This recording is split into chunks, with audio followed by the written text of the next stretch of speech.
Shawan, welcome to MEE Live. Now, I think there's no better way to introduce the work that Al-Haq does to our audience than by talking about the field reporting. So this is first-hand work done by Al-Haq field reporters in Gaza and the West Bank, collecting testimonies of potential human rights abuses as they happen. I was looking through these reports recently. There's a very, very harrowing testimony from a Palestinian woman who recounts how Israeli soldiers tortured her husband by using their 22-month son, Jawad, as a tool in their torture, burning him with cigarettes.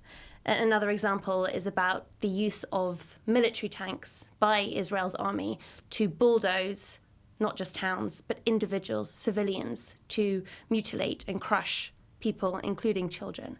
Now, you are director today, but when you began your work, you were yourself working as a field reporter, collecting these testimonies. Can you just tell us a bit about that? And do you see significant differences between the reports you were collecting then and the reports that are being collected today? I started my work at Al-Haq as a field worker 39 years ago. Yesterday, it wasn't the same numbers. It wasn't the same scale. And it wasn't also the same nature. And we used to think that Israel, as an occupying power, they have limits and they have a system. And you can, for instance, submit complaints to the legal advisor office or others, or other bodies. Some organizations they submit and deal with. And they used to reply. These days, no one investigation with all of the tens of the thousands of Palestinians they killed, injured, tortured. For instance, when they wake you up midnight and mixing everything in your house and humiliating you and torturing you in front of your family.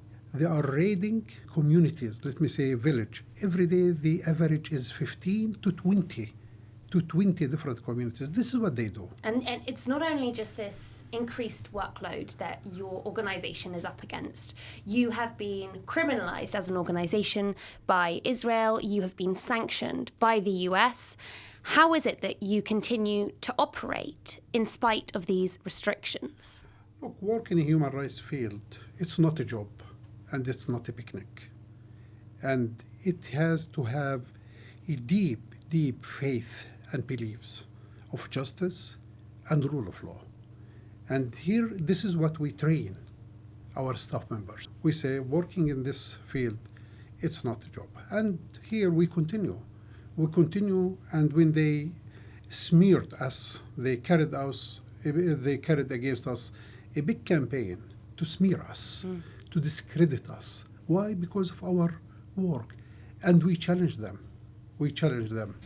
That they haven't ever, since 79 until today, they haven't challenged our information. And this is, I think, it showed the level of the professionality and the credibility. And they dislike. Only one time they challenged our information. We said at that time, one of the settlers, he got in Al-Aqsa Mosque and killed around 18 Palestinians. We said 19 Palestinians they were killed, and day after they came and said, no, it's 18. It's 18. Why we said 19? Because one, he was in a critical situation in one of the medical operation rooms and the hospital. That's the only one. This is in early 90s.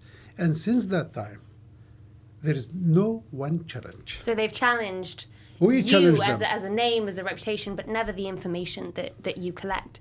And of course, it takes immense grit to continue doing the work that you do. But it's not just about overcoming low morale. By sanctioning you, as the Trump administration did, they have put real logistical barriers in your way. Al-Haq had its bank accounts dissolved with several banks. You lost access to your bank accounts. How do you pay staff? How do you collect donations? Look, we have alternatives in our information. And also I can say here clearly and openly, if they take 10 times our data bank, we will continue. And in the same time, we are not naive, and we will not go in black market for sure. That's what we do. This is the principle. And as I said at the beginning, work in a human rights field, it's not a job and it's not a picnic. And it's enough. Sometimes my colleagues, they ask me, what's inspired you to come early morning and to leave late for all of this time and this atrocities going on in Palestine? What's encouraged you? What inspired you? I said, just I would like to speak about small reasons behind. One, to think about the future that my children and grandchildren are growing in. I am looking for a better future to respect their dignity, their freedom, their life. That's what what's inspired me and what's pushing me to continue in this field. And many of your staff, they continued working themselves without pay for some time. Yeah, many of them, they are going. We continued because we have also our partners, they do believe about the work that we do. Your partners, though, I mean, your partners internationally, and especially those, say, who are based in the US, they face immense risk if they work with you due to the government sanctions. They could face legal penalties. Has that been a problem? Have your partners managed to overcome the dangers of those sanctions, or have you had to lose some of the partners that you've relied on in the past? Do you know that we were sanctioned because of our work and cooperation and coordination with the International Criminal Court? Yes. And they mentioned that also in the sanctions. I can actually read it because I quite wanted to get your response. So when the US government sanctioned you in September 2024, the statement that was put out by 25, apologies. Yeah. The statement that was put out by Marco Rubio, Secretary of State, was that the sanctions were because Al-Haq directly engaged in efforts by the International Criminal Court to investigate, arrest, detain or prosecute Israeli nationals without Israel's consent. Because you carry your work according your mission, to respect rule of law and to end the impunity of the culture of impunity regarding the international crimes. Just to carry out this kind of work, peaceful, legal, you are sanctioned. I think it's a shame. And this shows the nature of this regime, that they are sanctioning judges, prosecutors, human rights organizations because they do their work. I think this has to concern everybody. I think this is not a rule of law. And those people, they don't believe about rule of law and international law and the human principles. I think they do believe about rule of jungle. Rule of jungle. This is what they do believe. And this has to concern everybody, not just the Palestinians. If states like the USA refuse to uphold international law, what does that mean for international law, or who does it fall upon to see that international law is upheld? This is now a big question. I think what's going on in Palestine, the genocide, forcible transfer of Palestinians, and in the same time the starvation. Now the issue of raping the prisoners, torturing the prisoners. What you read about it, it's completely not comparing with the reality on the ground. Treating prisoners in so bad way, torturing them in daily basis, a humiliation in a daily basis. That's how they are treating our prisoners. And they call themselves that they are, democratic state. They do believe about international law and all of this. Where is this? I think what's encouraged them to carry out their crimes until today, the missing of accountability and the missing of actions taken against them by third state parties and by also the international system. I think the international system failed 100%.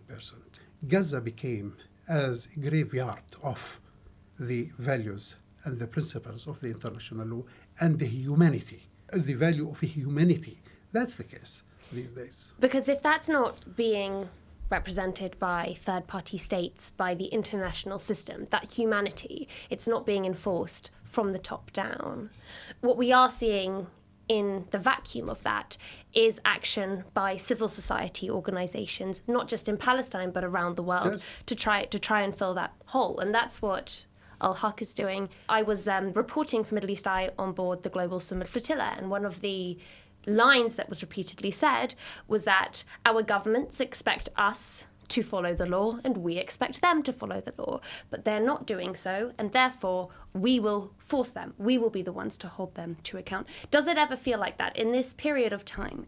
Does it feel like Al-Haq and civil society organizations in Palestine are doing the work to uphold the systems that are not being upheld by the higher powers whose job it is to actually do that? Yes.